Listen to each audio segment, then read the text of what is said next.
really done a lot of effort trying to pull in as many conservatives as they possibly can, trying to find those people that are like not fully with Trump. We'll give you this, we'll give you that. I want them to stop doing that. Stop giving them concessions, because Republicans don't give us a damn concession ever. They're like, not screw the libs. They do whatever they want. They're all socialists. Just leave them be, let them go rot. I saw that at the DNC. They had every other speaker was a conservative speaker. And this guy's like, oh, I used to be a Trump supporter, and now I support Kamala, blah, blah, blah, blah. And like every other speaker was something like that. And then now they said that they were going to get a conservative a post as a secretary. I don't know if it's a Secretary of State, Treasury, I don't know what it might be, but they said they're going to give one to a conservative. I couldn't imagine Trump ever saying that about a Democrat. That he's going to give a Democrat anything. Do you agree with that? You got Tulsi Gabbard and RFK over there, so you can't say that. Tulsi Gabbard is not a Democrat. She was definitely a Democrat. The Democratic Party has left the left. They got more to the right. But I mean, that's where we should be. We should be left-centered and right-centered, not far left and far right. And that's the issue. I feel like they're two wolves in the same cloak. The establishment left and the establishment right. The Ruffled Feathers Podcast. Today I'm here with my good bud, Bird, which I also consider family. So, he's very dear to me. And to my right, I have my dear nephew, my baby boy. What else can I say? I mean, there's blood. So definitely care deeply for this motherfucker. So we're here today to talk about some serious issues.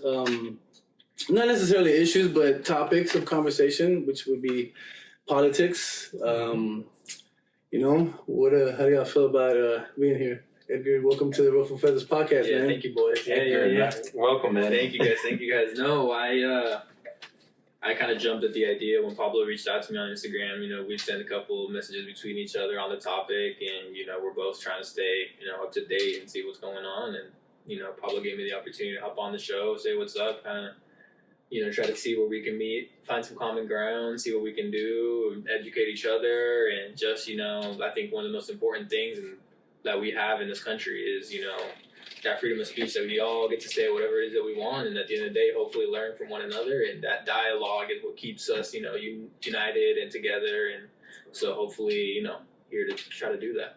Yes, sir. Yes, sir. I couldn't agree more. Word. Yeah. I think that's the epitome of what, we've started the Ruffled Feathers Podcast, and just having this movement within ourselves, within our small little community, because I feel like that's where it starts. Sometimes in national politics, it's from the top down, but really it's from the bottom up. Right. And I think those are the movements that mean the most to, affect the most change. So happy to have you here, man. Thank you for coming. Absolutely. It's going to be a fun, special episode because we do have an election coming. I think it's important that we communicate our differences and realize I think both sides do a number on creating tunnel vision for your party or for who you support.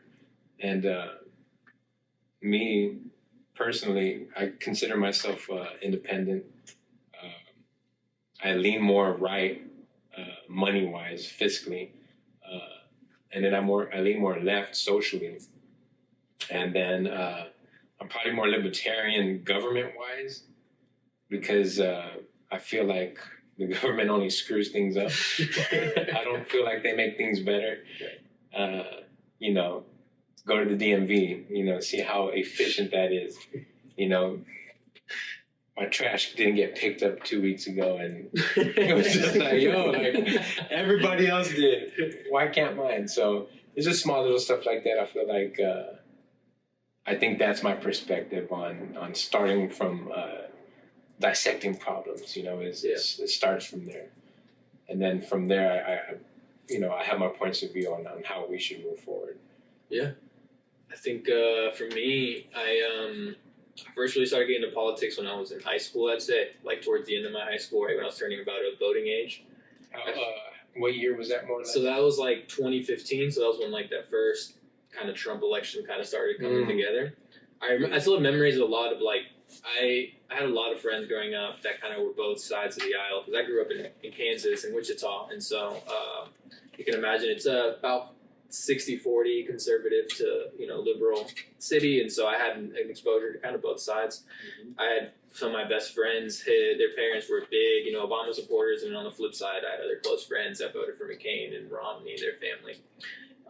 And so I went to a Catholic high school, and so that was a vast majority conservative, and I had my teachers and my priests and my friends' parents and everything like that really exposed me to a lot more conservative ideas during my formative teenage years, and so that definitely played a role for me. And once it was time for me to kind of start making my own decisions in 2015, when I really started kind of getting more into it. And I remember the first couple debates were the Republican debates, and I remember learning about people like Ben Carson and those other guys that were really big in that 2016 election, Pence as well, I remember, and Ted Cruz.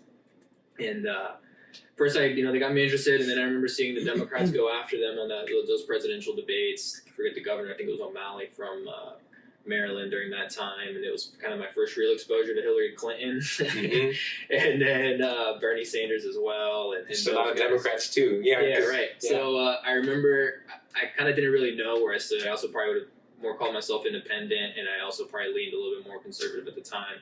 And as I kind of got a little bit older, I graduated from high school. I started going to college. I started doing these things and kind of doing my own research at the time because really the only political exposure I really had, the strongest emphasis was, conservative values, going to a Catholic school, etc. But I started to really detach from that and found myself going a lot more to the left. And I couldn't vote in 2016. I became a citizen in December 2016. So I was, after the fact from that election, and but in 2020, in the primaries, I voted for Bernie, and then I voted for Biden, and then now in 2024, I voted early for Pamela and Tim Walz. So kind of just slowly moved over to the left, and now I'm pretty far left. Okay. But can I ask you a question? Yeah.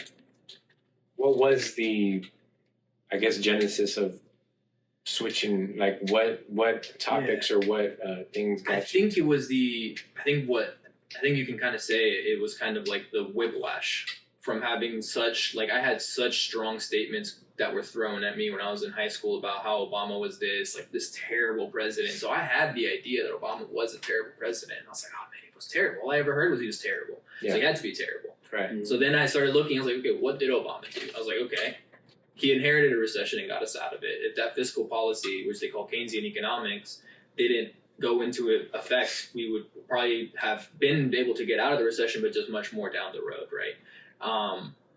I started seeing a lot more of some of the stuff that he did. I disagree with quite a bit. He was the first real president that had to deal with the drone strikes. He was the first real guy. He broke every record humanly possible. That guy drone striked everyone around the world, Completely disagree with that as well. And, he had a lot of new things that he had to deal with, as well as he tried with DACA. I have a lot of friends that, were in DACA, but I don't think he pushed enough, in my opinion, on that immigration policy. I think, as someone who came to the United States as a child, I had zero decision making. At 4 years old, my parents were like, we're moving. And I was like, cool.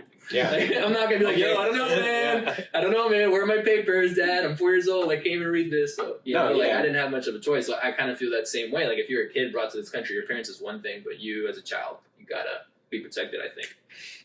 And so I don't think he pushed hard enough in Congress for that kind of stuff. So I kind of more criticize almost from the left now than from the right. But that's also the DACA thing is one of those things where it was a presidential, it had an expiration date on that. Yeah. So that's important to know when we're just talking about these issues. As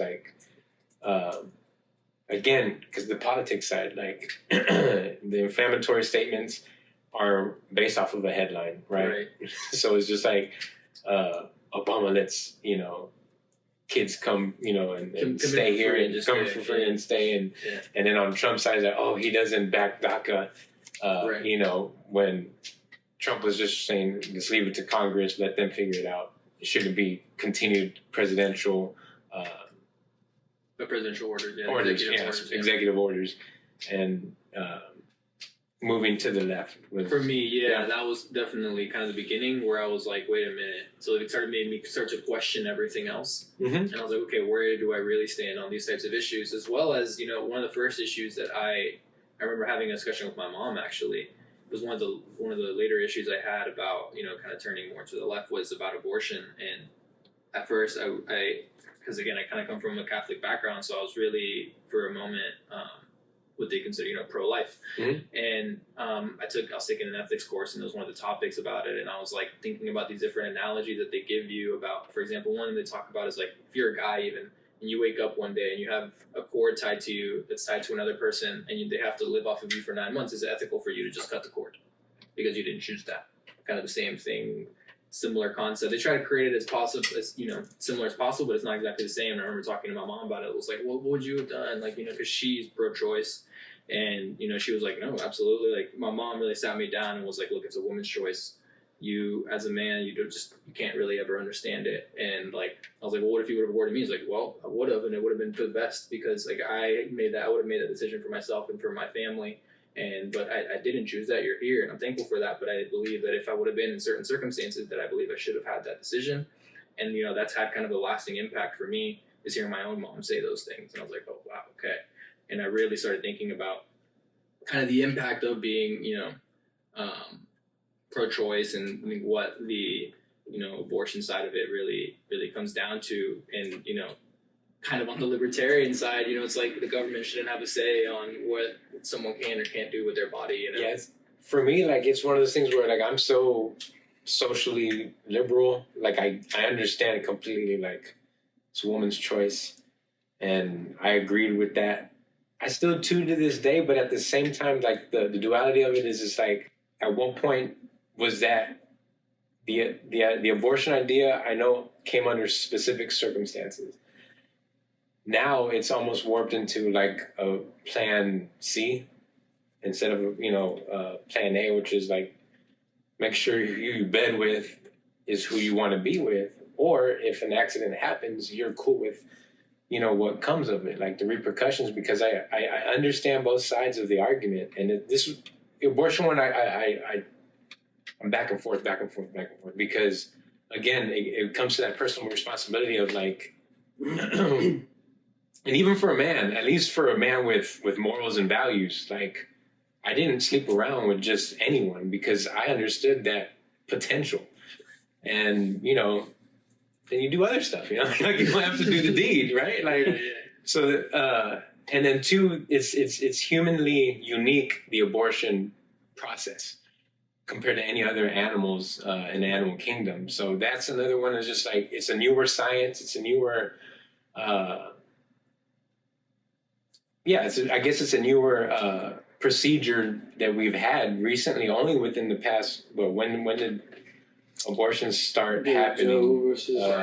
I know Roe v. Wade, but probably about 100 years ago. Yeah, no, the abortions have been the thing. They were doing it brutally, like right. Before Roe v. Wade. That's what I mean. I don't know when they kind of started to become. The problem it becomes, you start outlawing these things. And I remember Mexico had an issue, and it's become a symbol for feminism in Mexico, is the hanger, because women couldn't get an abortion, so they put it inside themselves, and many would bleed to death. Right. And so many women have died in Mexico trying to do that. And right, because I see that side too. I was just so the thing is like, I understand. It's like kind of let's not let a few bad apples ruin it for everybody else, right? Like you talk about the types, plan C, etc. But the vast majority of abortions are not, because someone just was sleeping around. A lot of times as well, especially when you try to like ban certain ones, you're going to start getting like into very specific legal language. So it's kind of all or nothing, in my opinion, because it's at the end of the day, we're going to start getting into like very intricate little niches, and it's going to be more costly for everyone. And then we're going to start talking about, more legal fees for everything. And that's more money the taxpayers going to have to then end up having to pocket out. So if we just, especially like, one of the bigger ones is like, at 8 months, 9 months. Yeah, that's 1%. And almost 100% of those are because it's for the health of the mother or for the child. Right. It's the same argument with the rape cases. Like they're not the vast majority of the. No, they're not. But it should be something that's available. Right. And I think protected. I think having those. I think an idea of abortion should be more regulated than more free range. So I do have a thought on abortion. It's not necessarily political, because I believe women should have the right to do whatever they need to do with their body, like without question, right? the government should not interfere in that. So why is it even a thing? Like, why is it such a battle between the two, or the people? Like, I feel like it's another agenda to separate people because they know it will create separation. Right. If you put it spiritually, people are going to claim God. If you put it, some people, Muslims, I don't think they believe in abortions, right? I mean, like every religion is going to be different, but with my issues with it is that, okay, if you decide you're pregnant and you want to have an abortion, that's up to you. I have no say in that. But the fact that it is alive and the fact that it is, it is a human, it is during the time of conception, I'm sure it is developing, but like we can't leave out that fact. And a lot of people seem to, those are the little things that they knick-knack at, to where they go deep into those little details. And I think that detail is a very important detail. Like, we cannot rule that out. Yeah, I think the thing is, though, is for me, and it's just a matter of fact, it's just a fact that life does not start at conception. That's not when life begins, like we talk about. But who's to say that? Like, who puts the label on that and say this is it, and this is it? To me, life begins when the baby comes out of the womb. That's when the baby is now a part of the rest of the world. It's a part of the rest of us. There's never been an instance where the baby comes out of the womb and then it gets killed. That doesn't exist. That's infantilism. That's murder of an infant. That's not what we ever see in the world. So it's not because living. the idea of being a human being at the moment of conception is a religious idea. It's not a scientific idea. So, unfortunately, we have to have separation of church and state. We can't have a religion telling us how we set up our laws, because then it's like, what religion is it? Are we then a Christian nation? Are we a Muslim nation? Are we a Jewish nation? Right, but has there been a consensus amongst the doctors of what point constitutes because you can still have a early term pregnancy and they can keep the baby alive. Yeah. And same thing, like if somebody's in a horrific car accident, like you can keep them alive. That's what I'm saying, man. It's a dicey one. It's a slippery there's slope. not exactly like a There's moment no like that, but like the thing that is true is just that their moment of conception, it's not really a living organism yet. It's becoming one, right? Because it's like the tadpole isn't a frog, but Right. it's the tadpole's still there doing its thing. Like it's still going to eventually get some legs at one point. Still going to eventually get the front legs at some point. Like,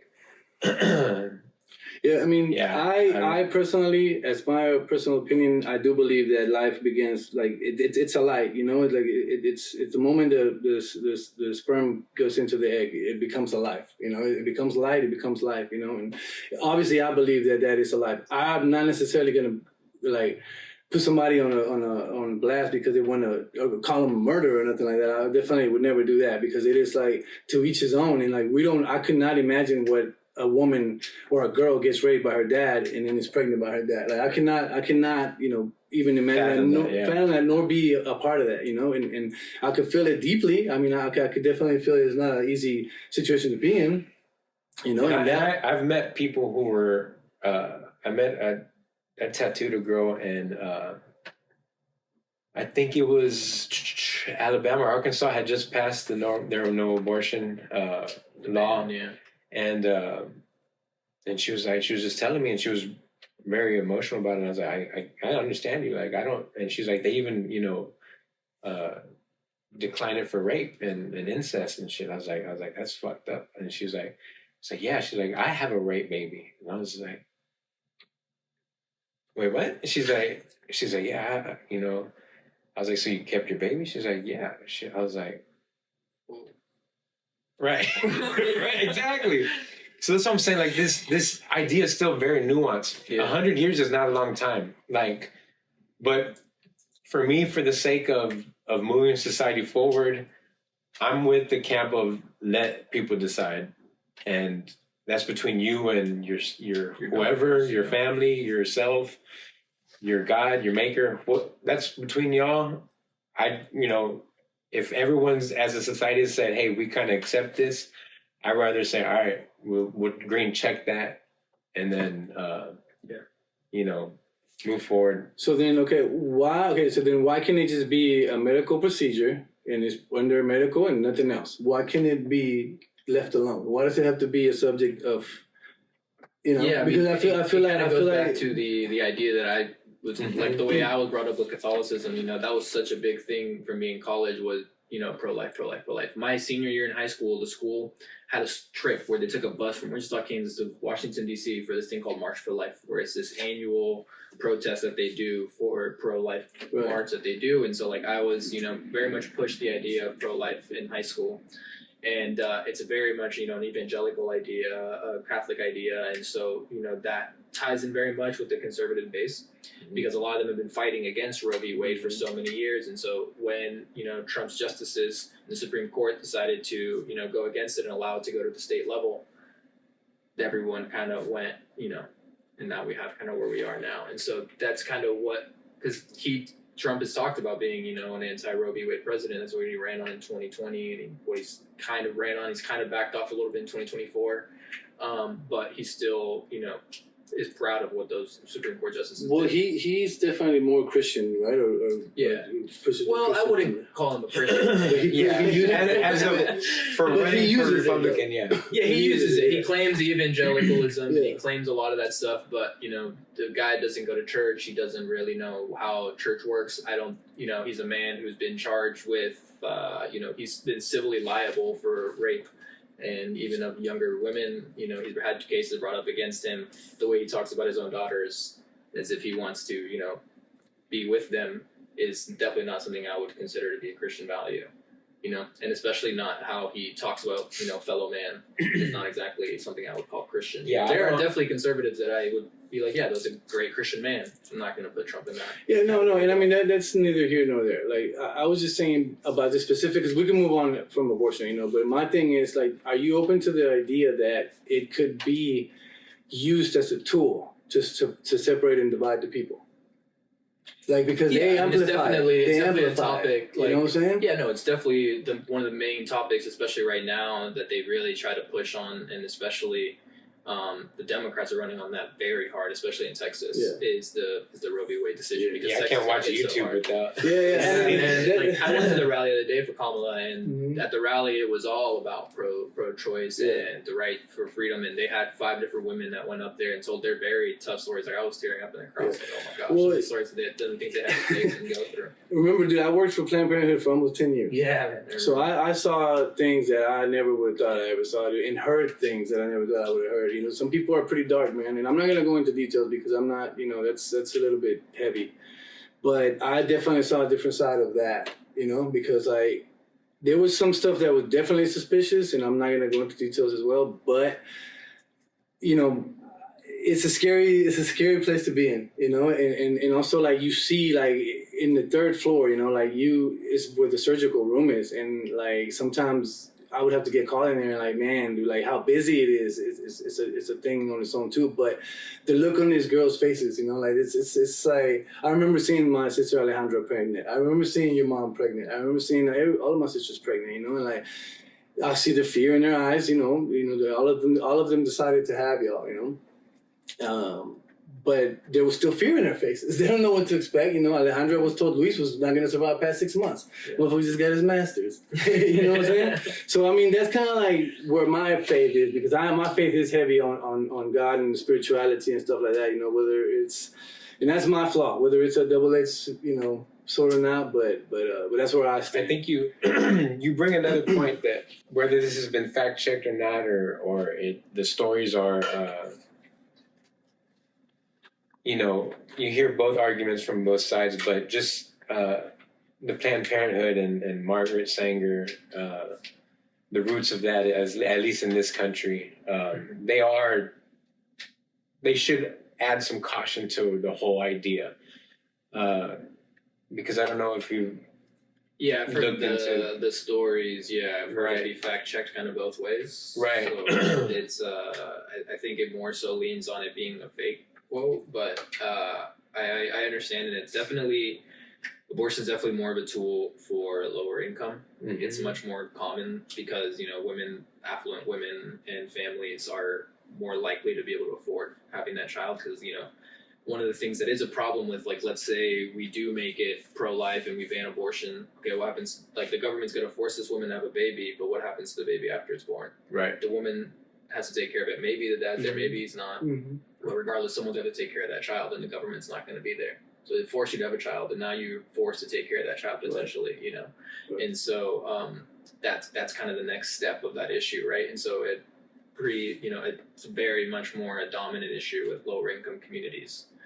You know, especially, you know, sure you've seen the experience of Planned Parenthood where that's more common, it's lower cost, you know. Yeah, and that was a topic of conversation too, because they push for these laws to protect the baby in the womb, or not to protect the baby in the womb, but then as soon as the baby is out of the womb, it's a whole different story. Now it becomes paycheck, now it becomes money. It's like, hey, you gotta take care of this kid, and the government's not gonna be there to help you. And that's one of the things too, is we had these, you know, tax credits that, you know, Biden and the Senate passed during his recent one, where, you know, I forget the exact amounts, but parents were getting paid $300, I believe. You can, you know, fact check me on it, but like every paycheck essentially that would go towards, you know, them having kids. And Biden and that administration now lifted a record number amount of kids out of poverty. Somewhere, I want to say like 30% of children that were poverty out of poverty with just those checks that were coming in that were tax credits for their parents.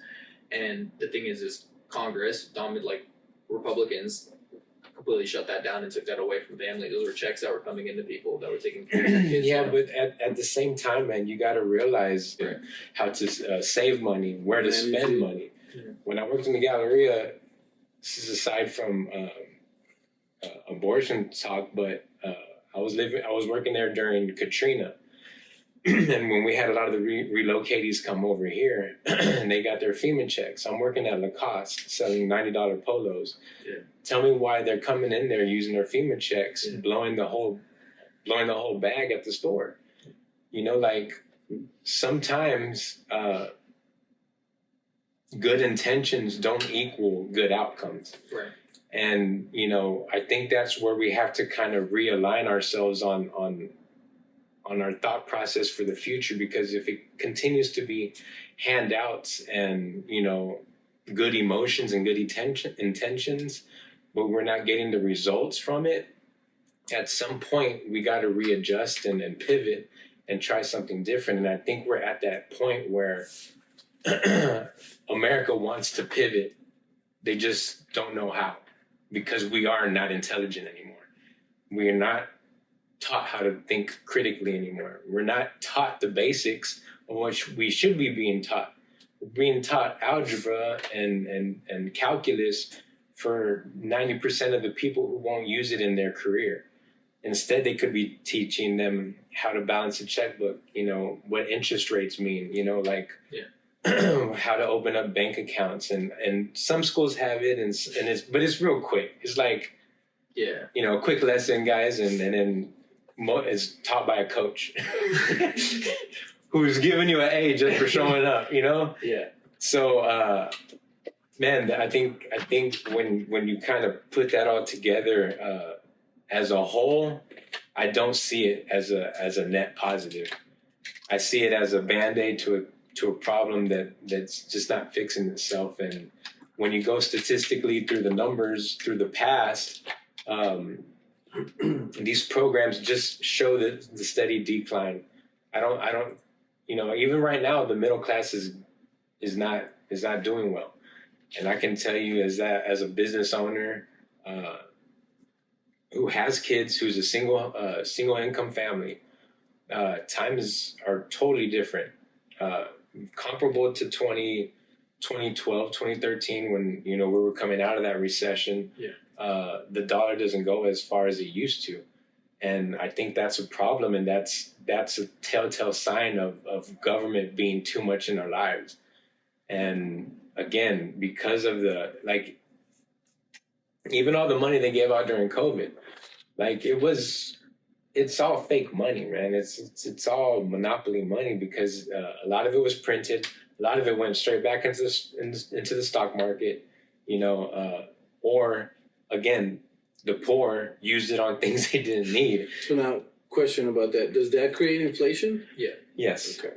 Because now everyone has an extra $1,000. Right. And So when there's more money, so that's one of like the things I think is like a hot topic with a lot of people is like inflation. And my kind of hot take on inflation is that like 90% of people shouldn't have an opinion on inflation.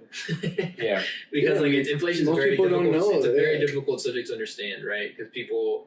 But shouldn't they? Inflation, shouldn't they understand? Like, shouldn't we be informed? The thing is, I don't understand. Sure. Yeah, no, I mean, I definitely think it's something that I think everyone would benefit reading a little bit more on. because the thing is, I think everyone has a misconception about how inflation works, right? The thing is objectively, if you are in a capitalist market, inflation is a good thing. The whole reason that the central bank exists and the way they control interest rates is so that they can keep inflation within a certain range. So in the 1980s was the first time they kind of struggled with it. They had the oil crisis, they had the peso crisis, the dollar crisis, and everything of that nature in the 80s. And that's when the central bank decided to kind of use monetary policy. So that's, the Fed rate that the banks trade at on a daily basis, the daily Fed rate that the banks can loan to each other, as well as the interest rates that we see that, everyone talks about how they lowered the interest rates. Mm-hmm. That rate matters, as well as how much they're printing, as well as how many treasury bills they buy or sell. Because when they're buying T-bills off of you, they are then putting more money back to themselves and taking money out of circulation. When they sell you T-bills, when they sell you these treasury bills, you are then lending the government money. And when you lend the government money, there's more money now in circulation for the government to use. Or when they give you the money, there's more money in circulation for the economy. And so when there's more circulation here and there's more money here, prices are going to go up. Right. Think about like we were talking about these checks. Everyone got $1,000 and everyone went out to go buy something. Yeah. I'm not gonna lie to you. I bought a camera with it. Yeah. Right. I was like, I didn't need that, but I guess I'll go, do something with it. But they control those numbers, though, right? They control so But that's also the argument against taking the dollar off the gold standard, right? Yeah, I mean, the gold standard, that's why we went off the gold standard, was to go to the central bank. Because the thing is if you have it on a gold standard, you're susceptible to a bank rush at any moment. That anyone can go into the bank and say, I want this much gold with this many dollars. Right. And if the bank doesn't have it, then there's going to be a bank run, and then that's how the economy is collapsed if you try to put everything against the gold. But if you have a monetary policy where you have a centralized bank, and then it's a lot harder to do something like that, right? So now we have a bank which is a completely independent thing from these, kind of more general politicians that we know. Mm-hmm. And they have what they call governors. We have one in Houston, the central bank down over in on Parkway. Yeah. So that one comes from the Dallas one. It's it's an off branch from the Dallas one. Mm-hmm. And so they come together and they say, look, this is what's happening. Unemployment rates are dropping or they're rising, whatever they want to talk about. And they say, look, inflation is up. So if inflation keeps rising, right? So inflation is going to be is a constant number, but it's about the rate of change in inflation. So it's at 2%. Now it's at 3%. Now there's that raise. So let's talk about maybe raising the interest rate, because if we raise the interest rates, we're going to make things more expensive. That means people are going to cut back their spending. When people cut back their spending, and inflation is going to drop a little bit to 2%. Mm-hmm. So that's why they raise those interest rates. So it's manipulating behavior. That's correct. Mm-hmm. Yeah. Buying behavior, yeah. Because the thing is people started making more. Because if you look at it, the real wages, so what economists call real wages, it's the real value of your income, of your wages has increased, has been actually higher than the rate of inflation over the past few years. You remember 2022, everyone was getting jobs that were doubling their income practically, because companies got all these injections from, different loan programs that the government was offering, and as well as people were just spending a lot more. So companies were making these record profits, and they're still making these record profits. And so they were able to pay people more money. And so people started spending more money. And so inflation went up. And so the thing is, the government then was like, okay, hold on. We got to chill this out. Let's make it more expensive to do anything. We'll raise the interest rate so people stop buying houses. Things like that started happening, and then that's what cut back. And companies also stopped lending as well. So like builders need to get contracts and things like that as well to make buildings and different things like that. They're also going to need loans. Mm-hmm. So when the interest rates for those go up, they're going to slow down that process as well. And all of that's going to lower the cost for everyone else. And so now that inflation is cooled, now that inflation's back down to that 2 to 3% range that the Fed likes to see, they are starting to lower these interest rates again. That the Feds like to see? Yeah, so the Federal Reserve. But the thing is that now the central banking is separated from the government. So it's part of the government, but it's an independent entity. But they pretty much tell the government what to do. Like, are they control the economy, so it's monetary. So the thing is like the monetary. It just seems super suspicious, Right? It just seems super. I couldn't agree more. Like it's great that you understand it, bro. And like, I mean, not everybody's gonna understand it. Like we as humans, as a people, and we're gonna limit it to the United States, right? 80% of the population probably don't know that or care to know that, right? So it's like, how how does it affect them more? Because I feel like all of that still affects the lower class. Yeah, absolutely.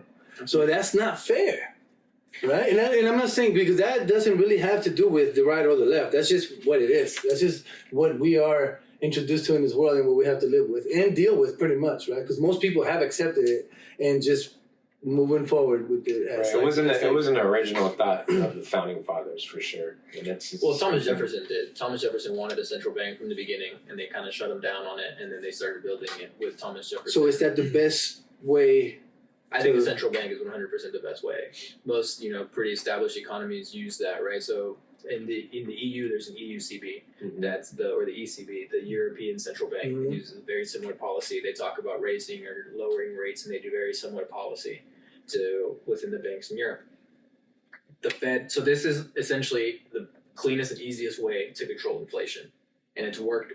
But is it necessary? Well, it depends on what you mean by necessary, right? Like, is it necessary to survive as a society? No, but it's necessary to make sure that inflation doesn't get too high and we don't ever get into deflation. Because deflation is what people essentially are asking for. They're like, prices are too high, they need to come down. Yeah. If prices are dropping... But has that ever even happened? Yes. Think about Venezuela, think about Argentina, Right. things like that. And then it collapsed the economy, right? Right. So imagine, so here's the thing, right? So imagine a scenario where you go, I'm going to go to the grocery store today and this, an apple cost me $1 today. And I go the next day and it's 50 cents. You're going to say, hold on a minute. Maybe if I wait, the next day it's going to be 25 cents. And everyone's going to start to notice that same pattern. And essentially the price of that apple is going to drop to like 10 cents. Mm-hmm. And that's a huge problem because now that company went from making $1 an apple to 10 cents an apple. And so that's deflation. It's when the price of the item is going to be falling. And so when that happens, the power of the dollar crashes because that dollar used to buy you one apple and now it's going to be able to buy you 10 apples. But the thing is now that currency is becoming kind of worthless because you don't even know what it's going to be worth the next day. Right. I think the issue is like, yes, the central bank is its own entity tied in with the government, and yes, most people don't understand how inflation works, but they just understand the money's not working how it used to. Right. So what it is it's a collective of issues, not only just inflation, right? Because you can go into how we got into this point, and everyone's going to have a different outlook. I think obviously COVID had a major role in not only like resetting a lot of businesses, also creating a lot of fake businesses. Yeah. A lot of fake sizzles in the pan that were like, a lot of crypto millionaires were made. Like a lot of people who made it big in the stock market because of, whatever. Just GameStop. Right, exactly. AMC, like all these things. And again, I think it's a collective of issues, but I think it all circles back to just having too much government and too much politicians, whether it's regulations on companies, because I feel like that's a huge one. And I feel like that was, again, for someone who's worked in corporate America, who understands how regulations can affect just a small business and big corporate businesses, I think that was one of the W's or the wins that having a businessman in the office kind of helps create revenue for an entity, the government, that's not known for creating anything.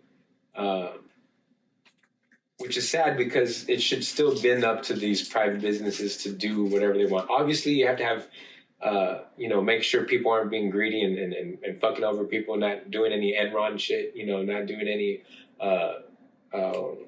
what's this crypto guy, Friedman? Or, FTX, yeah. FTX, like there's still going to be crooked things, but I think for the people who make the risk of creating these businesses, if they're good CEOs, like Apple and I think Mark Zuckerberg is a good CEO. I mean, he's done well with Facebook.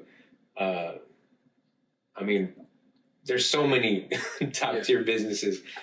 They all, yes, they're going to get their profits in, but most of these guys, they're going to keep reinvesting keep opening more stores. And in these instances like Walmart and these other businesses that have started to raise their minimum pay to their employees with the tax cuts.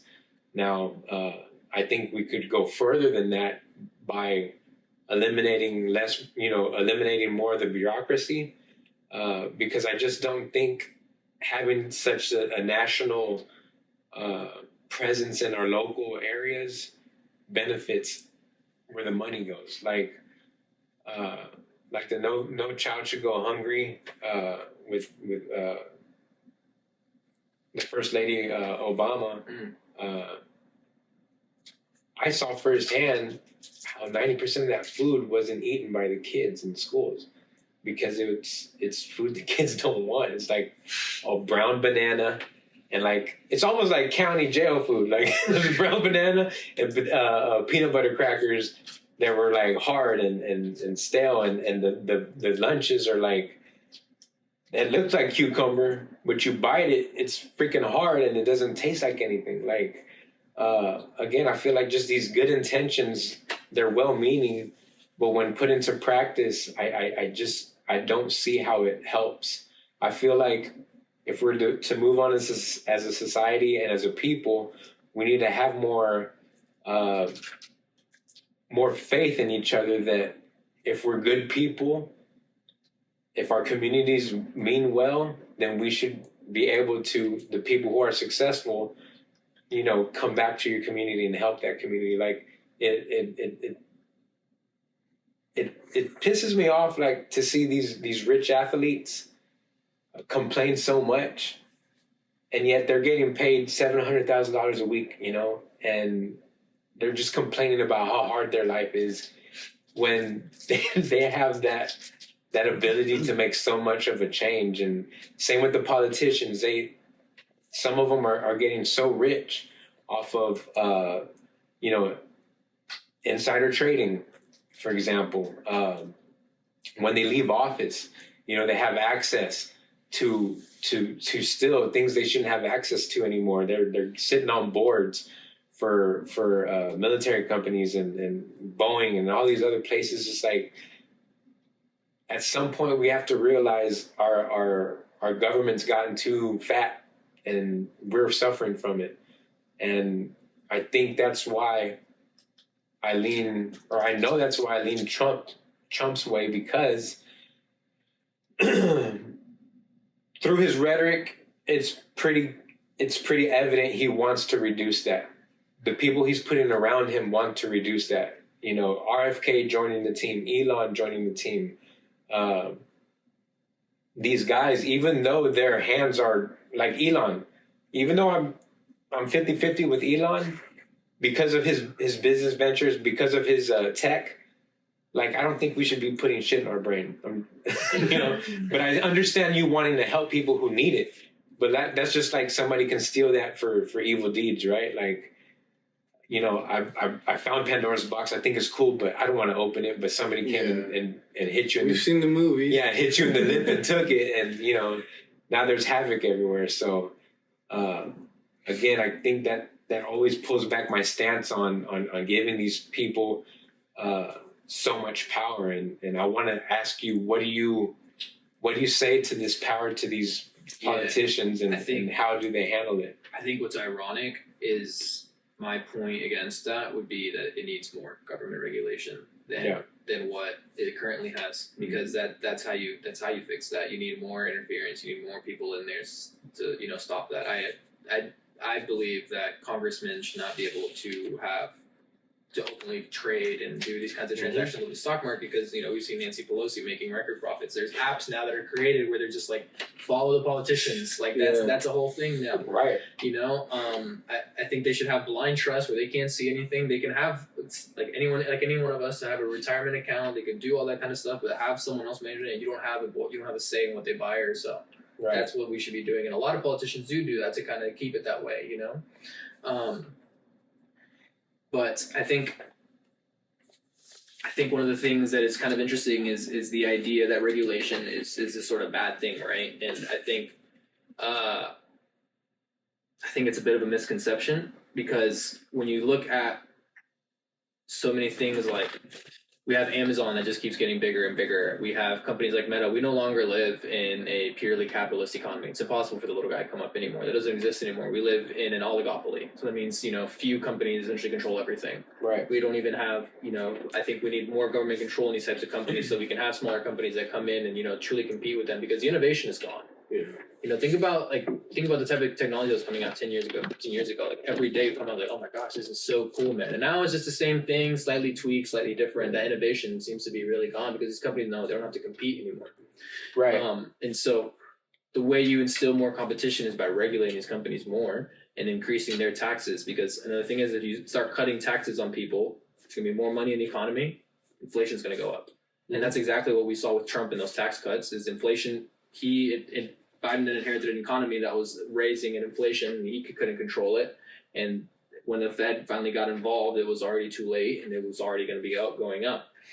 The thing is, right, but it got crashed though because of a COVID issue. It wasn't right. It wasn't purely because our dollar and the amount you're making went further because wages were you were able to still buy with your purchase power. Now it's not the same because again there's still other factors outside of inflation that are affecting the purchase power, and corporate greed has been shown very recently right. to and when I say I don't about regulations, I don't mean they should be unregulated. Like monopolies are still stopping monopolies is still a thing. Like again, Amazon, I think Google they was the first one to kind of get broken up where they had to have a new company take all the Google Earth pictures or they had to outsource that type of stuff. But it's still very... Yeah. They're tyrants, man. The restrictions are still very low. and with that, I agree with you. Like, for these mega companies, the restrictions have to start to amp up at a certain point. Yeah. And, even I had seen Amazon started outsourcing... other companies to just go, not Amazon, Facebook started outsourcing other companies to go through whatever's on their platform for whether it's violence, abuse, animal abuse. And what they were finding out is they tell Facebook, hey, we found like 10 pedos today here. And it's just, and Facebook was getting them like, all right, somebody take care of it, and the shit stays online. Like, it's again, man, like when we let things get too big, like it's hard to come back again. And I think we're at that point where like we have to kind of be drastic in the cutback to regrow. Like it's like a plant when it just starts to grow wild and sometimes you do have to cut it back to the top of the roots so they can grow clean again. And I think we're at that point where people are just fed up with the status quo of what our elected officials have been doing, and that's why we're turning to Trump. And not even just Trump, because I hate the fact that if I say I support this guy, that means I'm this lunatic that's crazed about him, that I'm this MAGA wearing crazy person, and then I'm a white supremacist all of a sudden. Somehow I am. Like the rhetoric around just people realizing, hey, like the government's not really doing a great job historically. Like that's why, even if they don't know why, because obviously I think we can agree most of our voting populace goes off of a headline, goes off of what their friends say, or goes off of what they've been brought up as. Yeah. And these conversations aren't being had. It's just, I've been blue since I've been, in the womb, or I've been red since, the country. Raised right, as they say. Right. So, but also like in between these two parties, or in these two groups or whatever, there has to be a gray area, right? Or like there has to be some things that are progressive for both the people in the country from the blue as well as the red. Like there has to be things that they both offer good things to move forward. I'd say the party that has done the most to kind of outreach and upsets me actually is I think the Democrats have done a really done a lot of effort trying to pull in as many conservatives as they possibly can. trying to find those people that are like not fully with Trump, and they're like, come on, just let's give you this, we'll give you this, we'll give you that. And because, you know, as me, I want them to stop doing that. I'm like, stop giving them concessions, because Republicans don't give us a damn concession ever. They're like, nah, screw the libs. They do whatever they want. They're all socialists. Just leave them be, let them go rot, right? And instead, you know, I saw that at the DNC, you know, they had every other speaker was a conservative speaker. And I was like, hey, what's going on? This guy's like, oh, I used to be a Trump supporter and now I support Kamala, blah, blah, blah, blah. And like every other speaker was something like that. And then now they said that they were going to get a conservative, a post as a secretary.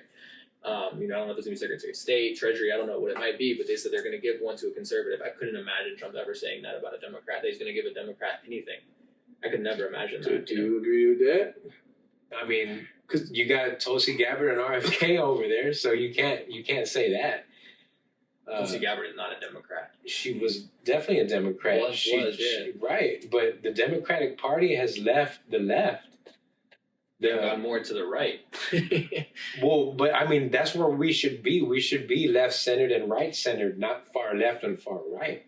And that's the issue. And that's where, again, because I feel like there are two wolves in the same cloak on the establishment left and the establishment right. Right. That's why there's establishment people going to the Democrat Party to say, like Liz Cheney, like these people who have been in been perpetually seeking war, because we all know the Republicans of the old were the warmongers, and so were some of the top Democrats. Yeah. But you've seen them all come to the left side now, and you've seen it's almost been a shift on what the ideals of each party are, because of it's not establishment Republicans that are top tier Republicans now. It's new guys. It's people that are outside of politics, people that are just getting into politics, and then on the left you have the old oligarchs that are here, like Biden. Like Biden's been there for almost 50 years, and then for Kamala to come in as a front runner, there was no primary for her. That's not democracy. Your party is supposed to vote in who they want in. They just put her in. That's an establishment way of thinking and way of moving through politics, of placing pawns where they want to put them. And I see them saying Trump's a threat to democracy, and yet they're here doing the exact things that are undemocratic. I can't allow, or I can't unsee that. So I think Kamala, for example, I think the big thing about Kamala is that we didn't have the time to do a primary anymore. We all asked, as Dems, I was a big one. I was like, Biden is unfit. For a long time, we've been seeing the signs that he's unfit. I've been screaming it on top of my lungs. I didn't want to vote for him in 2020, but I voted. It was more of a vote against Trump than it was for Biden, right? But I think we had to then just place her because she's the VP. It's kind of a natural succession plan. It's like the president's unfit, who goes next? The vice president. Had they gone over Kamala, then I'd be 100% with you. It's like, hey, had they gone with, I don't know, Gavin Newsom, the governor of California, or had they gone with Josh Shapiro, the governor of Pennsylvania, or someone of that nature, then I would definitely, I think I'd agree more with that. Right, but had that happened on Trump's side, what's the rhetoric going to be? Oh, he's the dictator. He's putting people in who he wants to. I think it would have been an outrage. I think Trump is unfit now, mentally unwell. Right. You've seen his rants where I think he's if he gets elected, he's gonna be the oldest president ever elected. I think both him and Biden are now gonna be. How old was Biden? He was 78. Really? Yeah, but Trump would be the or 76 when he. But dude, I watched the whole Joe Rogan podcast with Trump. The dude is not gone, man. He is sharp. We knew Biden was gone a long time ago, and again, like he's a little younger. Outside, Trump's 3 years younger. Yeah, but to be voted in now. Oh, Yeah. When elected, I got you. Like, doesn't that like raise some spidey senses? When he was elected, right? When Biden was elected, he was a lot more sharp as well. So what's Trump going to be like in 3 years? Well, in my opinion, is going to be a biased answer, because that's your party, so it seemed fair because we didn't have enough time. I feel like that's just kind of like it's not fair. It's still not fair, whether we had time or not. So what happens then? Like, what happens if we were to do it by the book?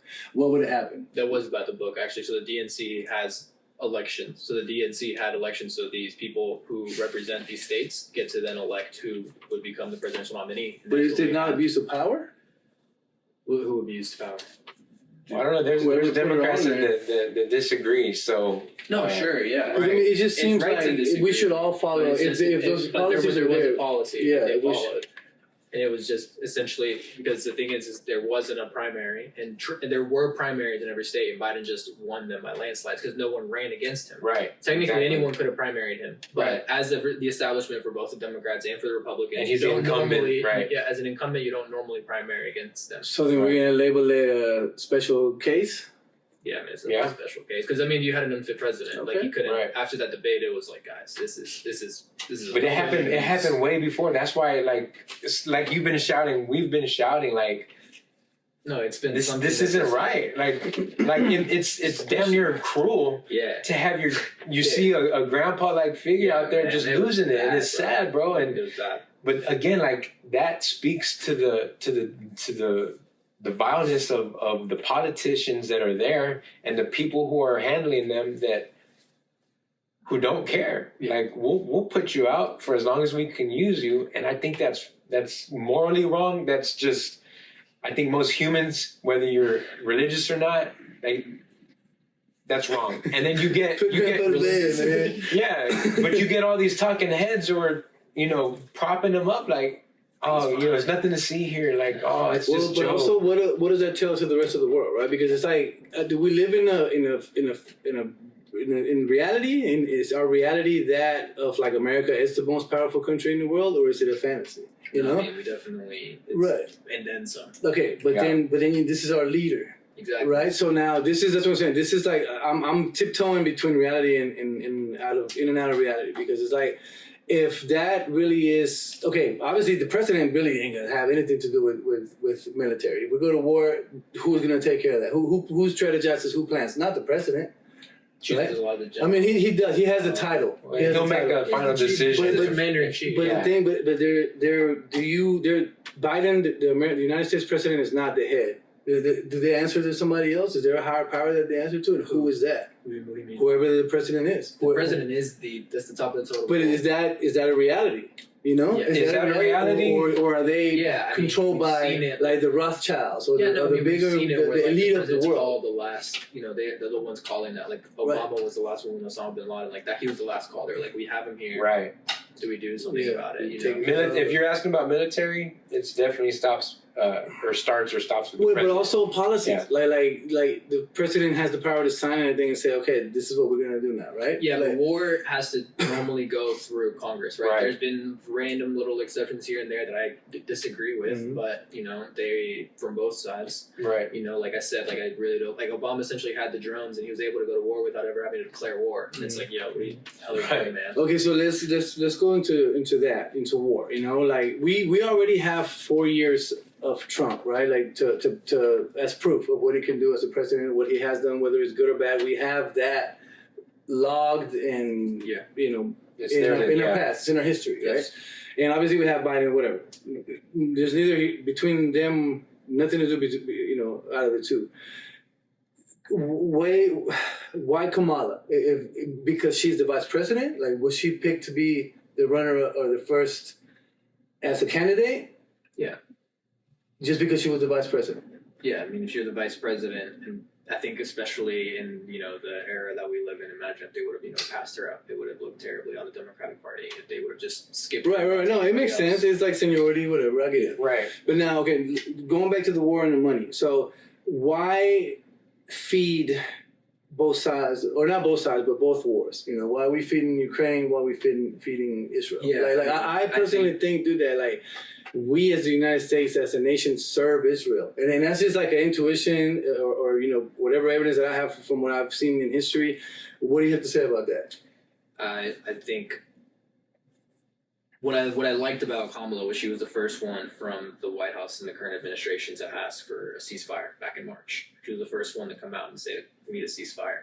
She didn't agree with it. I think her hands are pretty tied because Biden has always been a much closer ally to Israel than she has been. I am definitely pro-Palestine, and I believe in a free Palestine. I remember first learning about this in college. I took a course on the Middle East and about how Israel was created, about the Ottoman Empire, a lot of how that region essentially came to be. And essentially they've been at war with each other for hundreds of years, nonstop. 2000s, between each other. Yeah. Yeah. Well, and even is religious and between them two, yeah. Yeah, but so back to Israel, right? It was essentially, created by the U.S. and Great Britain after World War II to give, the Jewish people a safe haven. Mm-hmm. Problem was people already lived there. Right. I think kind of what separates me from a lot of people though is I'm not sure I agree with giving them their land based on religious purposes, like solely, because those are also other people's religious lands as well. And so being, oh, well, that's their religious land, let them go back there. When there were other countries that they probably could have been, refugees in, and they would have lived happily ever after. So think about countries like Argentina that have a lot of people that came in after World War II, and they happily took as many, Jewish populations. But educate me real quick on which land do you mean? Get back. Who thinks their land belongs to who? So Palestine believes that's their land. So all the Palestinians think that's their land because they've been here for generations. So they migrated to it, or is that where their people are? Okay. They were so it's rightfully theirs. Mm-hmm. Okay. So they were there, and the United States government and Great Britain were like, we're going to separate this. It's a little more complex than that because there was an Israel side, and then the Palestine side was bigger, and then it starts to change sizes. They were like similar sizes, and then Israel decided. But they were kind of dealing with themselves. Annex, so they before. The 1900s, 1940s, 1970s. Okay, once we had a formal Israel, because the thing is, there's always been, what we would call Israelis to this. They've always lived there as well. There've been Jewish people there for centuries as well. Right. They've stayed there as It's well. a holy land. I mean, that goes way back. So there've been Jewish people there, Christians there, and Muslims there living together for hundreds of years. Right. Okay. So once they formally decided to create the country that is now Israel, it was split. So they had, Palestine and Israel. And Israel started to, annex a lot of the land of Palestine. And slowly, that's what, the West Bank is mostly known for, these settlers that come in and they start taking these lands. And so Israel, will pay for, if you have Jewish ancestry, to move to Israel, and they'll give you someone else's house. And you'll pull up and you'll go there. So imagine, Imagine, being a Palestinian and that happening to you. You're in your house, and these people come to your house, and they're like, no, this is my house now. And seeing the stories, and you're like, what do you mean? No, I've been living here for 50 years. It's my house. And the thing is, like, and some of them, their point is like, dude, at least it's me and not someone else. Yeah. And it's like, dude, damn, that's a terrible argument. Right. Okay, right this way. Here's your master bedroom. Yeah, dude. No, that's but the thing is, and so what happens is this abuse that the Palestinians have faced over the last, 70 years has festered and grown. And what happens when you're abused for so long is you create these extremist views, and what's created the extremist and terrorist organization Hamas, as we know. And so Hamas then coordinated the leader who was recently murdered or killed, and by in a conflict, he was killed, and he was the one that organized the October 7th horrific attacks, terrorist attacks. Hamas would pay for that. The problem is, I think one of the first things that I thought about was immediately like, dude, how is Israel going to respond? Yeah, right. Because Israel is not going to respond lightly. Because this is like their, closest thing to a 9/11 per se. And I remember, I was very, very young when 9/11 happened. I was still, but I remember, like, my dad, we had moved to the U.S. in 2001, and my dad, I'll never forget, like, how my dad looked at that time. And he was like, we had just moved a few months before. He goes, they attacked us. How dare they fucking attack us? Like, my dad was like, I'm ready to go to war. Like, kill whoever we got to kill, man. And I was like, yo, I can't imagine, like, the Israelis thinking the same thing, because they went to, like, they were just peace goers. People were at a concert getting killed. People were getting killed in their houses, etc. And so, do we have the actual truth of what really happened? Was that orchestrated, or was that really? No, it was definitely Hamas and orchestrated by them. I think there's been some news about like the specifics have been battled about whether or not someone was raped, or this person wasn't raped, or this person wasn't killed by these people, like babies. The babies' heads and all that. Those kind of hyper specific. But those are the semantics of the semantics, right? Right. The whole issue is that the attack was perpetrated, but then it's the results after the fact, right? And so I think I think we should have been cutting off Israel a long time ago. Cut them off completely. And I agree. Well, they're their own sovereign country. We feed them everything. Like, we give them so many arms. We give them so many things. And then they weren't giving aid. They were blowing people up very indiscriminately, just bombs galore. And they were just like, and then they're like, oh, well, we blew up a hospital because there was a Hamas person there. Okay, where's the evidence? Oh, no, we're not going to share that. Yeah, we blew up the evidence. And then they're like, oh, well, that school, those schools where they had those refugee children, there were some Hamas guys there. It's like, okay, man, like how many innocent people is it going to take for like? But I think this is where the country's at though, where most people don't want to be part of this. Yeah. But we're not being listened to again. But they're also telling us to root for Israel. Right. Well, I mean, that's kind of more like a push. It's like, hey, feel bad for them because of like what happened. Yeah. Remember what happened to us on 9/11? Now they're having their own moment, so like let's support them. But I mean, I know every year we give money to Israel. Whether it's for war or something else. It's so what's up with that? Right. Because it's they stayed in the like war. I said, so Israel was a country that the U.S. and Great Britain essentially created, and it was for them to have access to that region. Too. Because the thing is they never really had access to that region, so they created their own ally in that region, and they created their most powerful ally in the world. I mean, now things are starting to make a lot of sense. So now you have an ally in the Middle East, and we had we had 9/11, and we started going to Iraq, Afghanistan, and Israel was a huge player in that for us, and supporting a lot of that. Let's not get it twisted either, because we are right on. You're pretty much historically accurate from what I have studied, but then you'll see like gays for Palestine, like. A lot of people still don't understand the cultures of these people. I mean, but that doesn't mean they should be indiscriminately blown up. No, of course. 100%. And again, like, I understand it's the ignorance, right? Like, you being gay is not going to be very happily accepted. Right, but it's just the ignorance of where we are today, where instead of us educating them about big issues like this, we're being promoted to take a side and take a stand. And march the streets. I think the nuance is missing. But that's dangerous, though. Like, I think Israel should have the right to defend itself. I think Israel now we are way too far gone. Yeah. We need a two-state solution. Israel should be able to defend itself, and so should Palestine. Should be a free country and to have no worries about Israel invading it, which it seems to be doing every day. But that's beside the point. But we're at a point now to where these two countries have to live with one another, and these people are going to have to live with one another. But they're pretty much clearing the whole country, though. Exactly. That's fucked up. Exactly. That's genocide. And now they're moving towards Lebanon. Yeah. Right. And now Iran's about to get involved. Because of Lebanon. They're so now we're going to World War III. Is that right? Because we've already sent troops over. I don't know exactly where, but I know that troops have been moved. Yeah, that's the thing, right? So, like, we have to defend our ally in Israel. Yeah. But it's like to a certain point, right? It's like, wait, dude, all right. Well, but we have that kind of power. It's like when your little brother goes to a fight and punches some kid, and now their big brother wants to fight you, and you're like, yo, I'm not involved in this. But now you got to fight because your little brother decided to punch someone in the face. But the thing is, and then this is where it gets into the weeds, who's creating these? Obviously, Israel and Palestine, historically, way before any of us have been alive, the issue. But the military-industrial complex, like, it's a real thing. You know, the amount of money made off of selling and buying weapons is a real thing, and people make bank off of it. Yeah. And then after. Before, after, real estate-wise, like,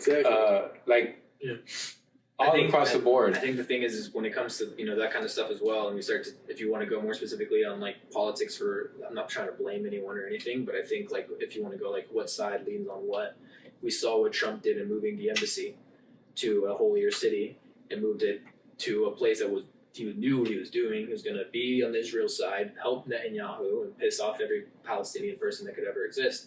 And, he empowered Bibi. Netanyahu is right now, many are saying, that, what he's doing right now is in part to help Trump.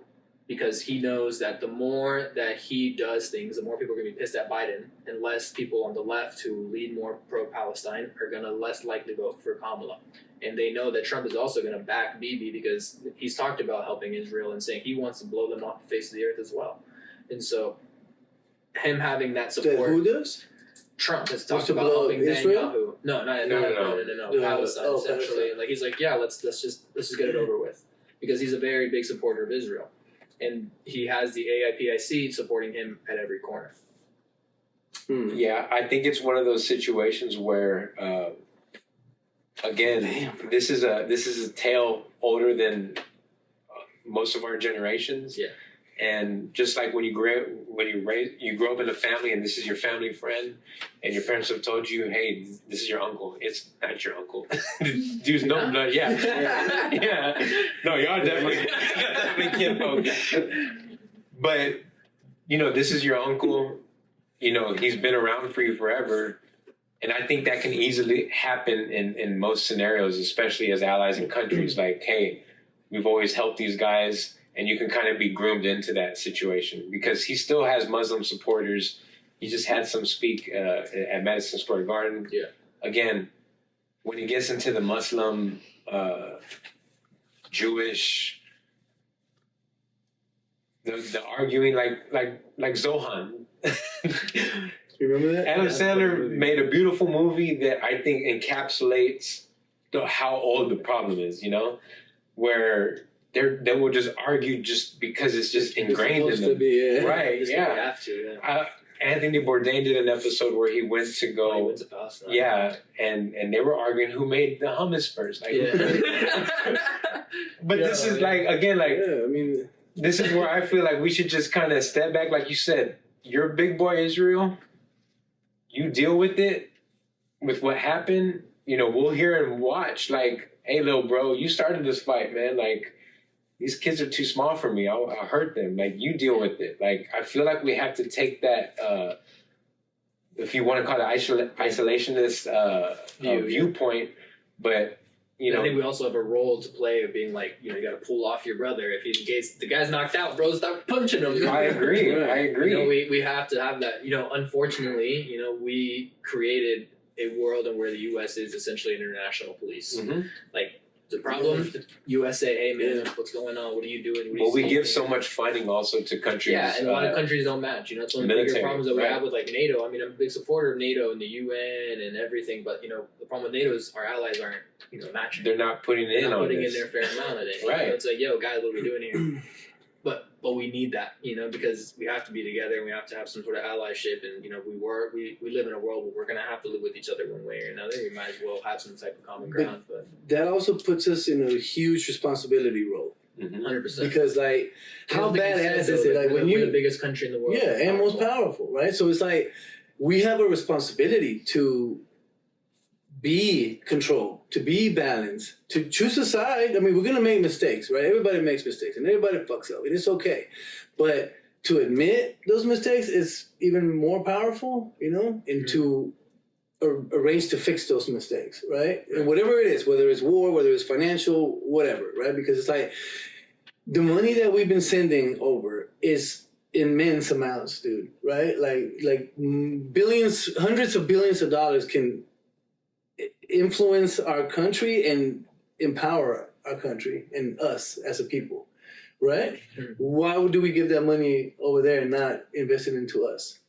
Because of our national safety, But if we're the most powerful country, what do we need? We need security, strong allies. But it's kind of redundant, right? To send the money over there, but not fix home. It's like I'm gonna put money into the HOA. Budget, it's about budgeting correctly. I think we've over budgeted in that area. Again, 100%. But it's the innards, man. It's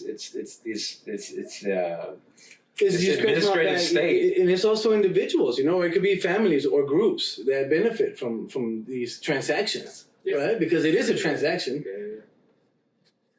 So that's just obviously from a simple, because this is in my ignorance, and for me seeing it from my perspective, which is not much to say, right? I see this money going over there. Okay, I feel like we can empower our students. We could beef up our schools and our education system rather than give money for wars and give Boeing money to create weapons and bullets and shit like that. So I think we're pretty much on the same line of the wars overseas.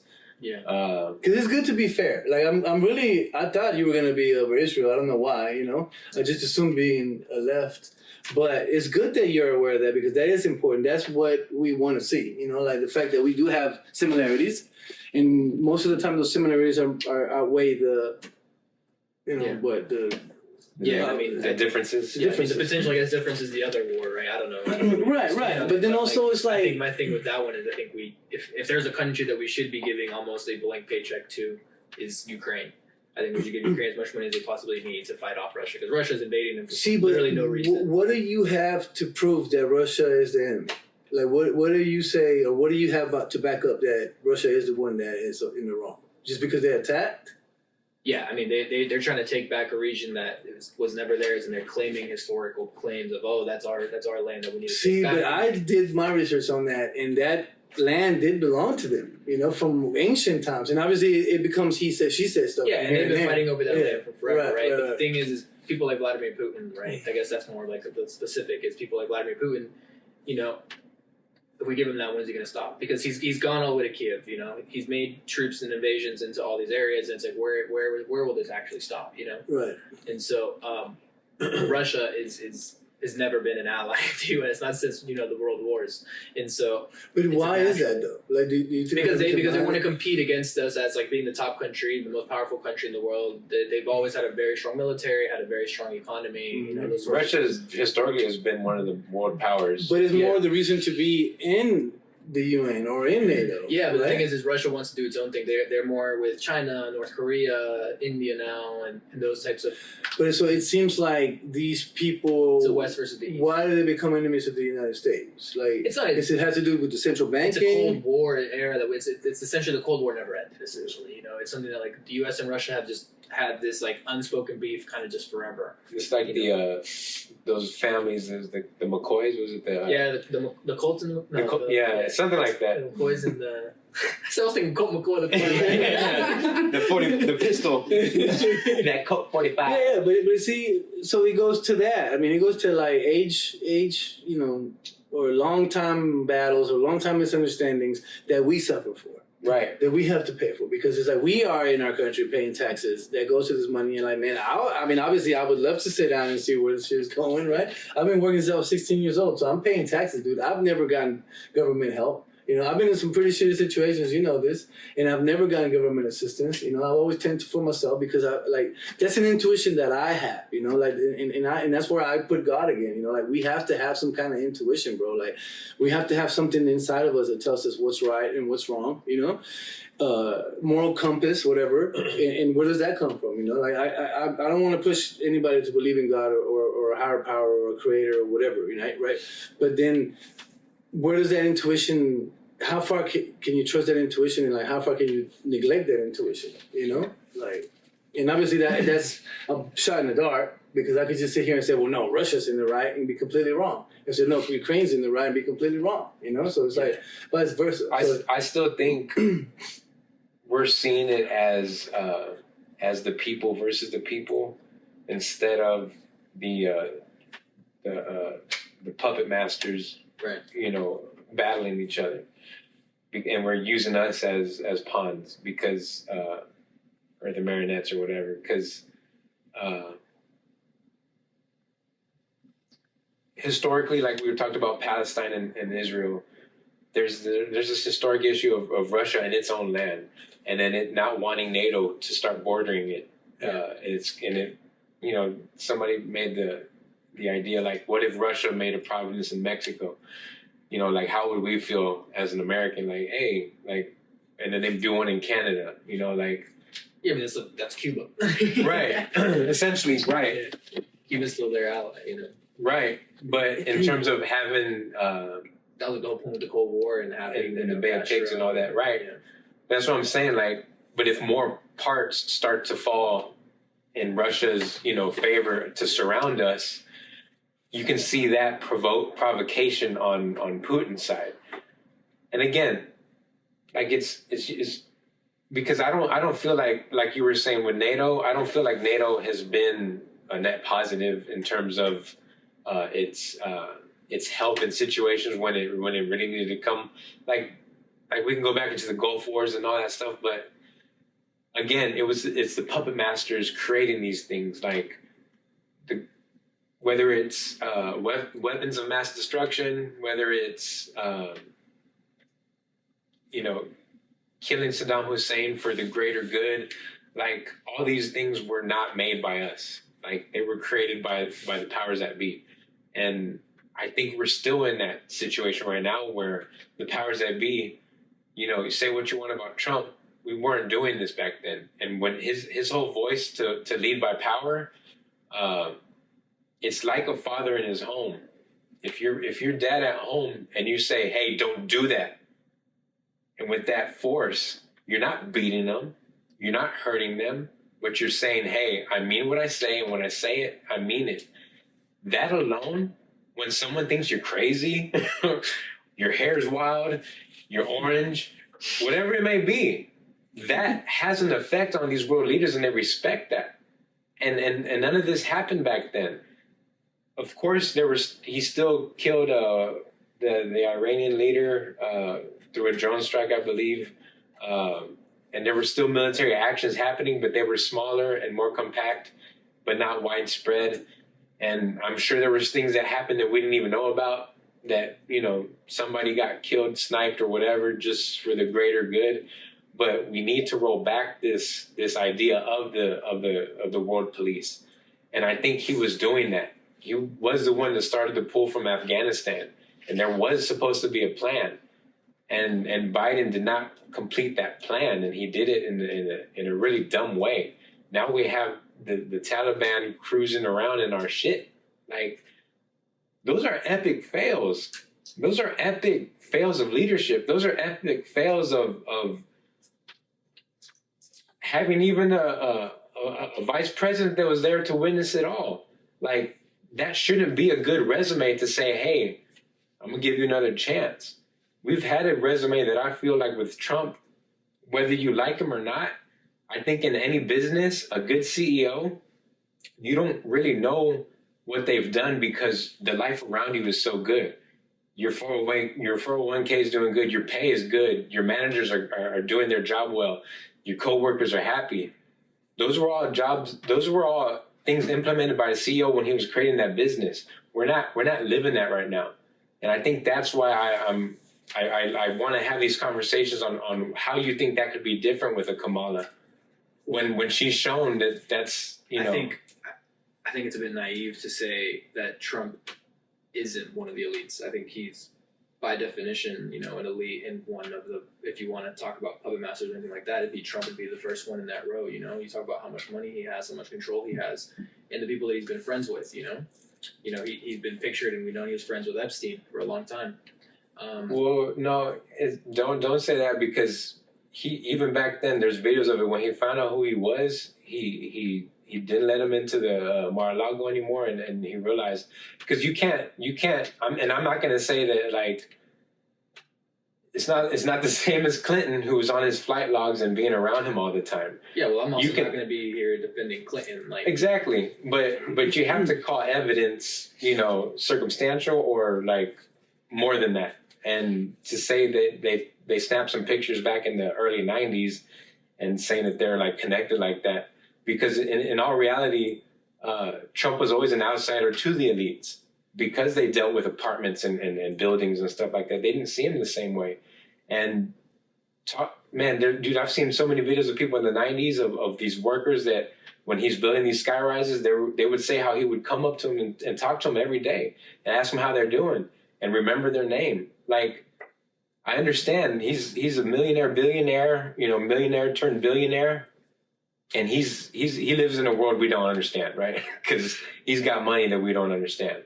But at the same time, to be able to be grounded like that and to still understand that the people that work and build and work in these buildings are the reason where he's at, that's a big thing. And you can go into the oh, well, what about how he had these bad business dealings and didn't pay these people? Yeah. And went and filed for bankruptcy. Of course, like, if you've ever tried to create your own business, you're gonna have failures. Sure. And again, you know, we can. Yeah, I think my thing is I don't think being a good businessman, even if you're the best businessman of all time, qualifies you to be a good executive in office. Because I think one of the number one differences is if you are a business owner and you don't like your employees, you can fire them. Mm-hmm. If you are the governor, president, if you don't like your employees, that's us. You can't fire voters. You know, we're here. No. You're wrong there. We're not the employees. They're our employees. Mm-hmm. Exactly. So, I mean, regardless, either way, it doesn't work. But you can't fire us. Exactly. That's my point. We're the people. Right. But if you own a company, you can fire anyone whenever you want. And that's what Trump was most famous for, was for firing people. That was the most famous line for a long time, you know? And so we talk about someone that that means he wasn't ever working for anyone else. He was always working for himself. And when we're in office now, we've continued to see that. You know, he gave tax cut to his homies. He lowered the corporate tax rate. He gave all these things and gave everyone tax But cuts. again, Our taxes went up. Our taxes went up under Trump, but the rich people lowered their not taxes. mine.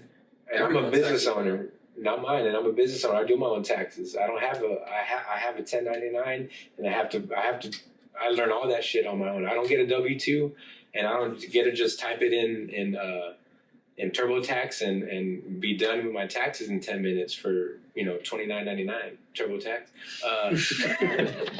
With the commercial. We're sponsored by TurboTax. No. When you run a business, you make decisions that are not gonna make everyone happy. They're always done for the greater good. And again, I feel like this as a parent of two girls. My wife does not work. She works harder than any of us taking care of these girls and taking them to school and making their lunches, making their dinner. I help make breakfast. I help make their lunches.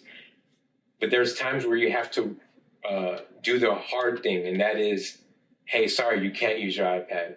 Hey, sorry, you don't need that toy. Hey, sorry, you're not getting McDonald's today. Like, that's a hard thing to do, but it's the right thing to do. When you're leading by emotion and wanting to help everyone, you spread yourself out so thin, and you can't really, again, it goes back to my old argument, like, by giving all these handouts, you're not helping anybody actually progress as a person. You're keeping them like a spoiled brat because you've given them everything that you could and you've never taught them anything of value. And that's where our government has become the parent and trying to give everything to everyone. That's socialism in a nutshell. And that doesn't work because you don't make a smarter populace. You don't make a harder working populace. You make a more dependent populace. You make a populace more waiting for what's next. And we saw that through COVID because of the lockdowns that hurt me the most. Like, I had to come and sneak to work because I was not what was the word for nurses and doctors? Yeah, I was non-essential. Oh, yeah. Essential workers, yeah. I was non-essential to people, but tell that to my kids. Right. This is again where the overreach of the bureaucracy oversteps the boundaries of the people, and we're at that point where that entity of the government is just it's obese. And it just wants to keep eating. And if we keep going the Kamala route, is it Kamala or Kamala? Kamala. If we keep going that route, we're not going to have a country. We are going to be Venezuela. We are going to be these socialist place experiments that they don't equate to anything positive because these type of people making these decisions have never created for people. They've only lived in government jobs. And they don't understand what it takes to make a hard decision. And she has proven that by flip-flopping on all her decisions. She's proven that by saying she would do nothing different than what she's been doing, and yet she's running on change. Like, the hypocrisy, the running in circles, the word salads, like, I think people are realizing that's not the way to go. I think it's important to go back to the point you've been using and throwing around the word socialism a lot, right? Mm-hmm. I think I kind of want to make sure that we know what the real definition of socialism is, right? It's the government owning private companies and private companies no longer existing. We don't have that in the U.S. The closest thing we have to that, right, is our school systems, That's more our police department.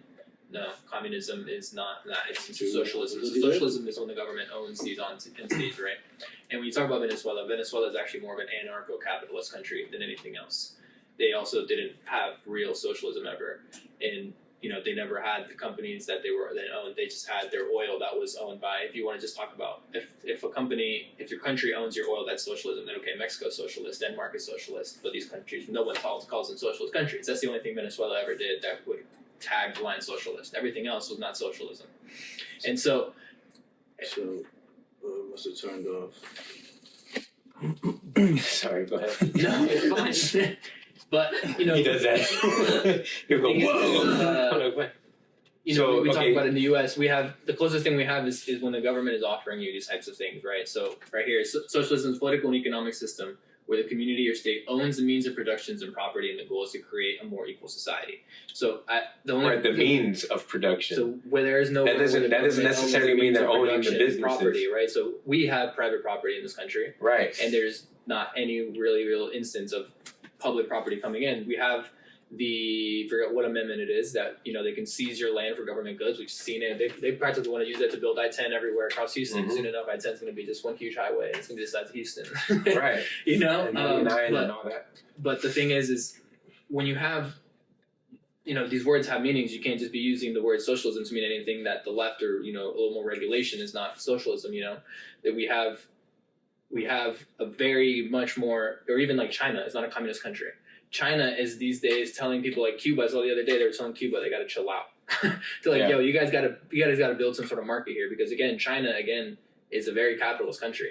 It's a rich country where very few people own everything, but it's still capitalism. They still have a market. It's still based on companies growing and the economy growing and things like that. Right, but there's still always a connection within those companies. It's not a free market business company here, capitalistic country here, where they have they want to they do, but they still have to by the government. They still have to run by the government off their teeth, basically, in terms of like how they run their company, and then what revenues come back to the government.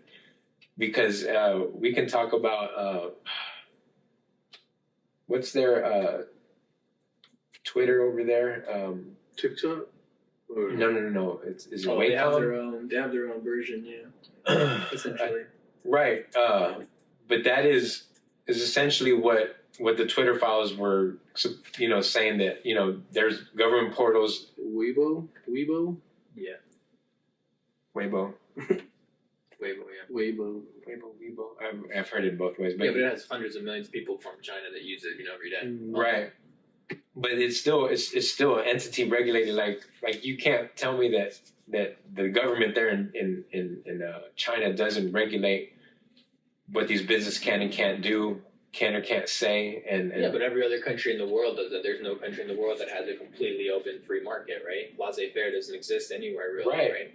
So, but what are you calling China then? You're not. It's not a capitalistic free market. Country. It's a capitalist country. Fast. Yeah, but from my understanding, they still the government still has say so in how, kind of like a lobbyist does in our government, where.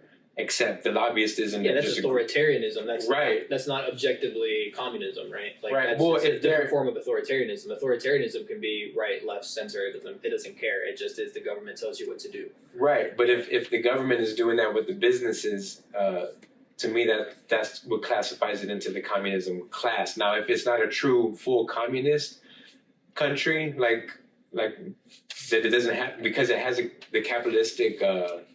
Undertone or system. Yeah, that doesn't mean it's not like some hybrid version of it. Sure, I mean the closest thing we have is more of like a market socialism, which we see more in the Danish countries, the Nordic countries, excuse me. So like those countries have a lot more of that system, and they're the happiest people in the world. Right. You know, they're happy. They work for companies they enjoy. They're happy with their governments and things like that. They are a bit more niche since like they all have oil reserves and they have their financial that they've done really well with, and so they're a bit of a one-off on a lot of things. But it is definitely like models that like I think a lot more countries should kind of try to reflect on. Yeah, I don't disagree to that. What about their freedom over there, like freedom of religion and all that? Definitely can. Yeah. So there was a time where like Catholics had to hide. Catholics had to have mass like underground and shit. Yeah, I'm not sure if that was up there, but it could have been. Sure. I'm not sure though. In China, yeah. That might have been. I'm talking about China. I'm talking about in Nordic countries. Yeah, no. Sorry, I was talking about China. My bad. Oh, yeah, China definitely. But today, maybe when the Vikings today they have the freedom to practice religion. Oh, I don't know about that. Yeah. See, with the Nordic countries or China? Oh yeah, no. There's China definitely has a big issue with Muslims and I mean they're the Uyghurs, Christians. They got practically concentration camps over there killing off the Uyghurs. Right. So what the fuck? Oh, I know. The world's fucked up, bro. So it's like, okay, so because you like more of the political views of the right and you like the more political views of the left, like that's still division, right? Like because it's like shouldn't there be a moral happy middle to where we can all be like, dude, this is not. Well, we've established a lot of that today. I think. Yeah, we do. And Right. like, I mean, that's like the whole workers' class movement. So then, right? how can we, the people, put a stop to this tyranny in our country? Yeah. Vote. Vote and educate yourself. then- but I think the worst thing you can do is not vote. but Because votes that means can be you don't care about your own manipulated, voice. dude, You're you gonna know? let someone else make a decision for you. Like Right, if I can no, say no, I anything, get if I it. just say is Yeah. vote. I don't care if you Yeah. vote for against me or for me. Just I make a- think the worst thing you can do is not vote because that means I'm making your decision for you. Yeah. I don't think you'd let me pick everything that you would want me to. I agree with you, and I I disagree with you. Like, don't vote if you're not informed, because I'd rather you not vote. I'd rather if you at least care enough, Yeah, then you definitely vote. educate yourself a little bit. Because some people play it like the school classroom where the cheerleaders running for president. Like, yeah, I'm gonna give you vending machines in every classroom and pizza every Tuesday. And Like, it's always the cutest ones that win. Yeah. You know? yeah, no, but that's why I think the politicians prey on the ignorant voter. Well, guys, that wraps it up for this small, short segment. Edgar, thank you for coming, man. It was a pleasure. A lot of good conversations, a lot of good points were made, and again, bringing the people together, and then agreeing, disagreeing, whatever, but we still move forward in the same direction with love and understanding of one another and respect. Yeah, I think I just want to thank you guys again for having me here. It's been fun. It's been a while since I've had some conversation like that, some open dialogue, and thankfully no fists were thrown. Not this But I time. think that proves that though. Like it's possible. That we can have these kind of conversations without yelling and screaming or like talking over one another, and it's important that we have these conversations, and it's important that everybody is able to, maybe learn from that. Maybe not from us because we're talking a lot of nonsense. But like you said, it's possible, and I think it's important that everybody gets a little bit educated because you don't want someone else to make those decisions for you, especially if they're not educated. Because we know a lot of uneducated people are making the decisions for you. A lot of people that probably shouldn't be voting are going to vote. So get educated, vote. Make your decisions, so at least you have some say. Make sure your voice is heard because, that's one of the, most important rights of democracy. My sign off is no matter what side of the aisle you stand on right now, that might change in the future.